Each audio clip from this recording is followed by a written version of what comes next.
हमारे पास straight of Hormuz के अलावा और कौन से वैकल्पिक रास्ते हैं जहां से भारत को तेल और गैस की आपूर्ति हो सकती है? अगर हम भारत के संविधान की बात करें, अभी आपने सुना होगा लोकसभा के जो अध्यक्ष हैं उनके विरोध में जो एक अविश्वास प्रस्ताव लाया गया, तो अविश्वास प्रस्ताव से संबंधित भारत के संविधान के प्रावधान क्या क्या है? आजकल एक प्रवृत्ति देखने को मिल रही है कि लोग जो है वो एकल परिवार की तरफ ज़्यादा आकर्षित हो रहे हैं संयुक्त परिवार की तुलना में। इसके पीछे क्या कारण है?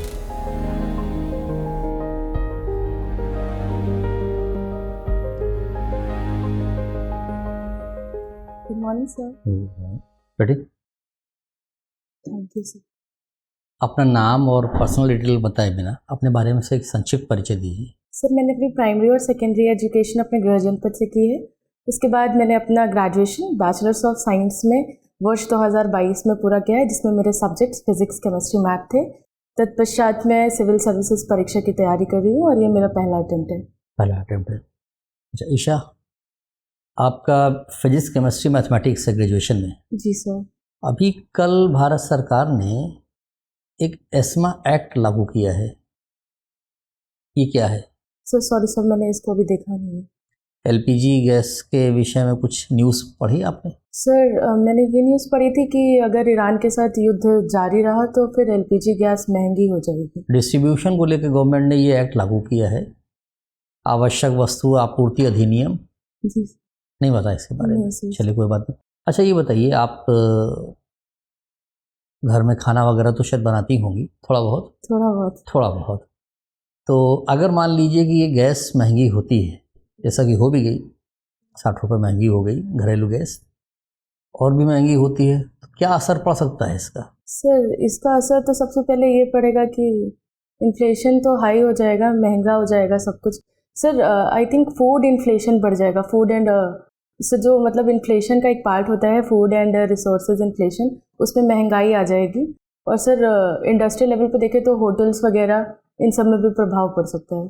देखिए, भारत में जितना भी गैस उत्पादन होता है उसका 87% घरेलू उपभोग में आता है, केवल 13% कॉमर्शियल है, तो इतना इम्पैक्ट कहाँ से पड़ सकता है? सर मुझे ऐसा लगता है कि घरेलू उत्पादक पे तो पड़ेगा असर सर, पर कॉमर्शियल पे आप जैसा कह रहे हैं कि 13% है, तो सर घरेलू उत्पादक की अगर बात रही तो मुझे लगता है कि हम लोग कुछ कंजम्पशन रिड्यूस कर सकते हैं, या फिर सॉरी सर मैं समझ नहीं पा रही हूँ। अच्छा चलिए कोई बात नहीं। हम ये कह रहे थे कि हमारे पास स्ट्रेट ऑफ हॉर्मुज के अलावा और कौन से वैकल्पिक रास्ते हैं जहां से भारत को तेल और गैस की आपूर्ति हो सकती है? सर मुझे कुछ समय चाहिए सोचने के लिए। हाँ बिल्कुल, सोच लीजिए आप।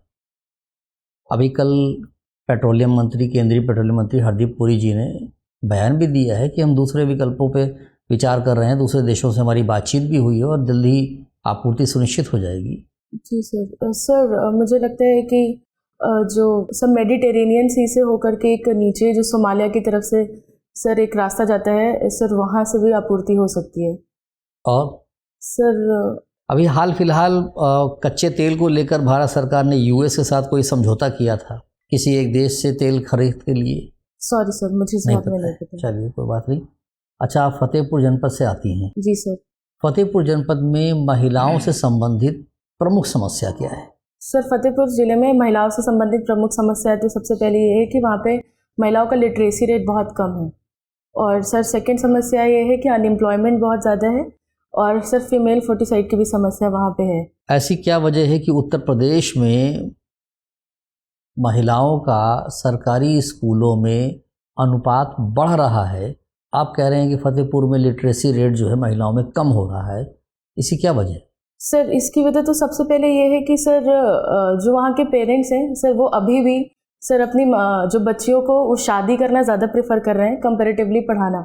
और सर सेकंड ये है कि अभी भी इंफ्रास्ट्रक्चर स्कूलों में बहुत कम है, जैसे टॉयलेट्स की सुविधा महिलाओं के लिए उतनी परिपूर्ण नहीं है, तो सर ये भी एक वजह है। शादी का फैक्टर तो तकरीबन पूरे भारत में ही कॉमन होगा, स्पेशली फतेहपुर की समस्या।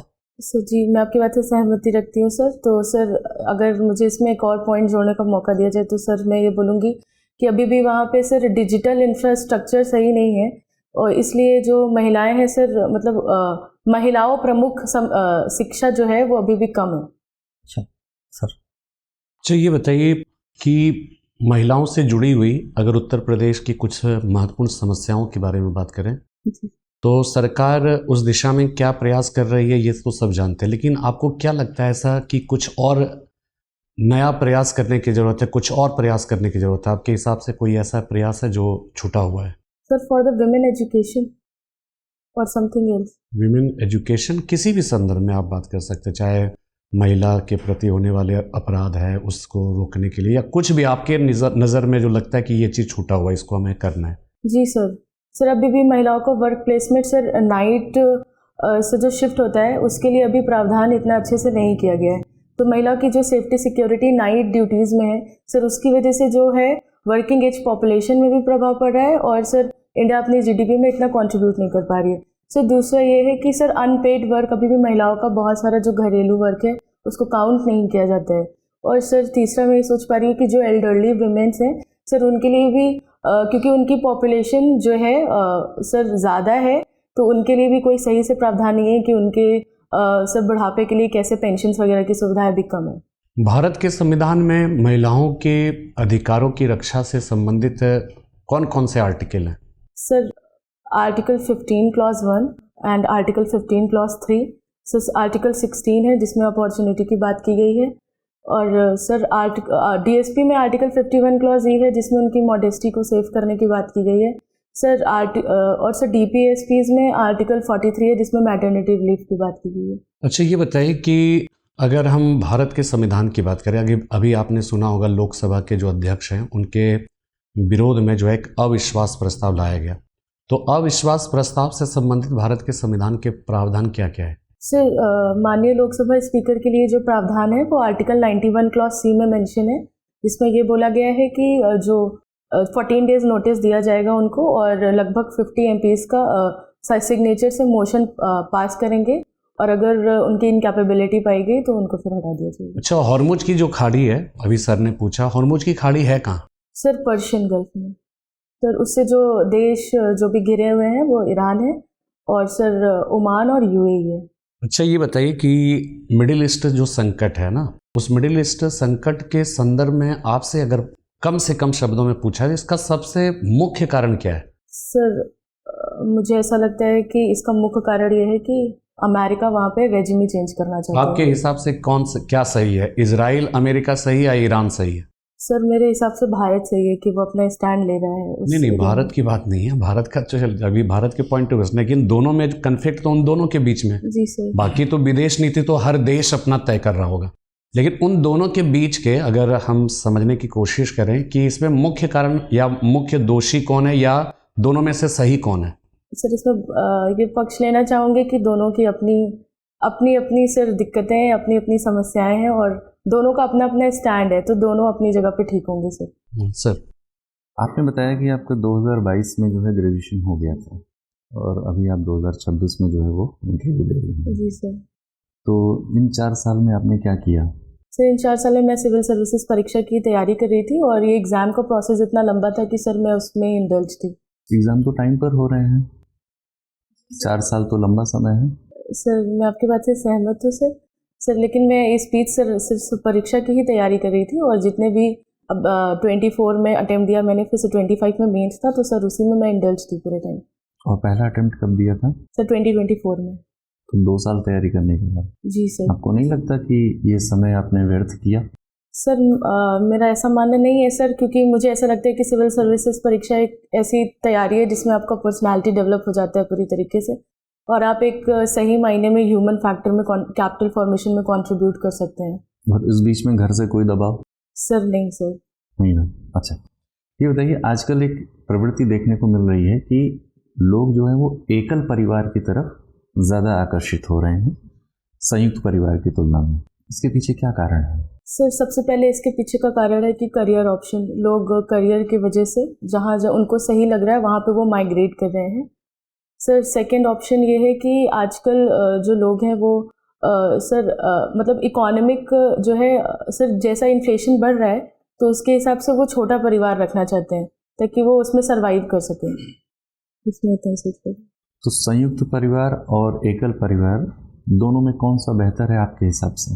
सर मुझे ऐसा लगता है कि ये समय की मांग है। अभी समय ये मांग कर रहा है कि हमें एकल परिवार की तरफ बढ़ना चाहिए, तो ठीक है सर, लेकिन संयुक्त परिवार की भी अपनी विशेषताएं हैं, क्योंकि उससे हमारा क्या होता है कि सर पर्सनालिटी डेवलपमेंट होता है और ग्रैंड पेरेंट्स वगैरह का प्रेम मिलता है, तो उससे बच्चों के अंदर टॉलरेंस की भावना और सर इमोशनल कनेक्ट ज़्यादा हो जाता है।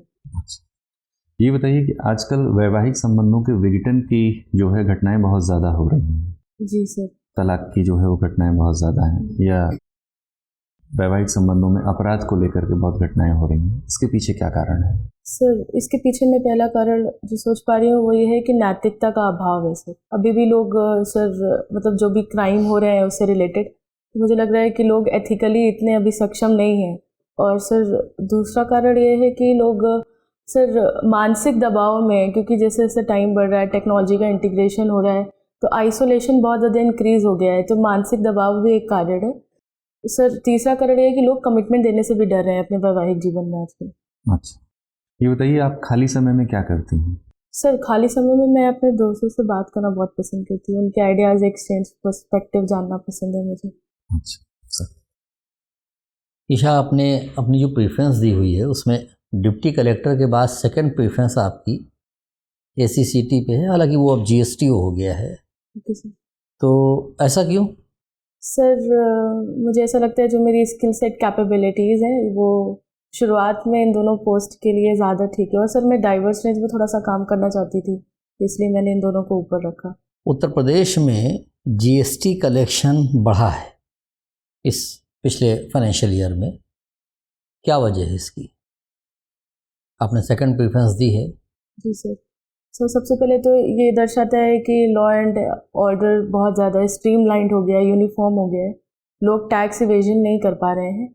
और सर इससे ये भी पता चलता है कि GST बहुत स्ट्रीमलाइंड प्रोसेस है, इनडायरेक्ट टैक्स है, तो सर जो भी कहीं पे भी टैक्स होना होता है तो सर मतलब वो स्ट्रीमलाइंड प्रोसेस तरीके से दिया जा सकता है।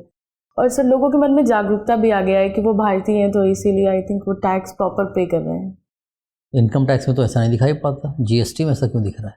सर अभी रिसेंटली ये आंकड़े आए हैं कि इनकम टैक्स में भी सर बहुत इंक्रीमेंट हो गया है, तो ट्रांसपेरेंसी आ गई है, अकाउंटेबिलिटी बढ़ गई है, लॉ प्रोविजंस बहुत अच्छे से। छूट इतनी ज़्यादा है कि लोग सोचते हैं कि वो ज़ीरो टैक्स पे भी अपने को इनरोल कर लें, इसलिए भी ज़्यादातर टैक्स पेयर के तौर पे जो है संख्या बढ़ गई है।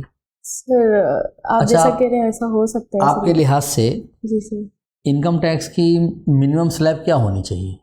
सर मुझे लगता है जो इनकम टैक्स की मिनिमम स्लैब है वो पर्याप्त है, उतनी क्या ठीक है? है सर। 5% है आई थिंक मिनिमम स्लैब। न्यूनतम इनकम कितनी रखी गई जिसके ऊपर इनकम टैक्स लगता है? सर आई थिंक 8 लाख है। आप श्योर हैं? Sorry sir, I am not sure about it. अच्छा, उत्तर प्रदेश में महिलाओं के प्रति अपराध जो है उसमें उत्तर प्रदेश सबसे आगे है।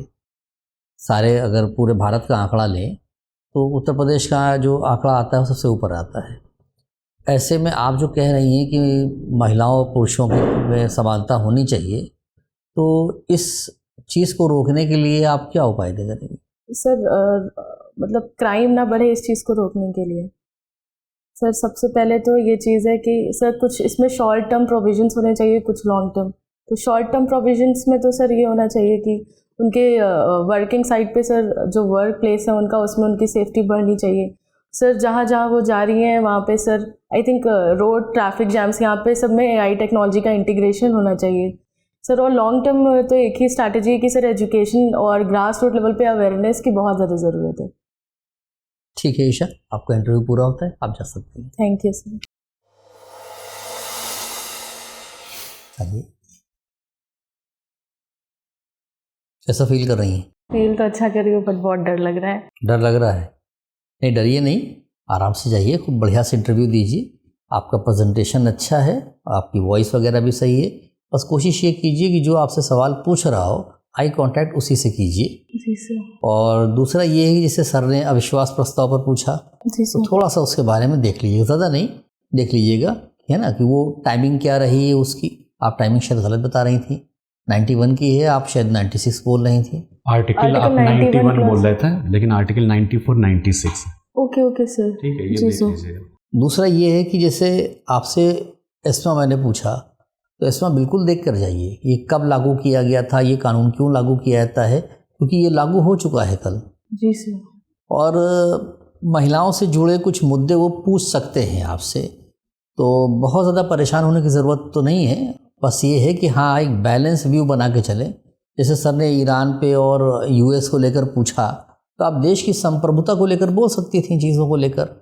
आप उस तरीके के किसी भी देश के ऊपर जो है हम उसका शासन चेंज कर देंगे या हम वहाँ के संसाधनों पर नियंत्रण करेंगे, जैसा कि वेनेजुएला में भी हुआ, तो आप देशों की संप्रभुता को लेकर डिफेंड कर सकती थी ईरान को।